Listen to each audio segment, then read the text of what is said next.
Maqollarga kelin so'zini har bittasiga qo'yib chiqqanimizda qanday natija bo'ladi hozir bilib olamiz. Bitta kelinga 7 mahalla qaynona qaynota. Qancha toshing bo'lsa kelinimga ot, faqat qizlarimni yig'latma hayot. Mehnat, kelinning tagi rohat. Kelin egiladi, bukiladi, lekin sinmaydi.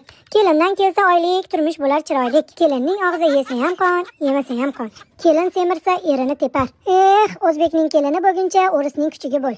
Beshikdan qabrgacha kelin izla. Kelin arazlasa eriga ziyon. Ishtaha ochar, kelinchak ishdan qochar. Kelinning ishi halol, o'zi harom. Onani ko'yini bolada, bolani ko'yini kelinda. Kelining tinch, sen tinch. Teshik kelin ko'chada qolmas. Kelin achitib gapirar, dushman kuldirar. Kelin kelsa eshikdan, rizqi kelar teshikdan. Qari kelsa oshga, kelin kelar ishga. Kelin nimadir demasa, qaynonani qurti qimirlamaydi. Yaxshi kelin yarim davlat. Kelinni yugurgan oshxonagacha. It bo'lur, eshak bo'lur, kelin bo'lmas odamiy. Bor kelinim, kel kelinim, o'rtada sinib o'l kelinim. O'g'lingga ish buyur, orqasidan bo'lsa kelinni yugurtir. Oltin olma, kelin ol. Kelin oltin emas.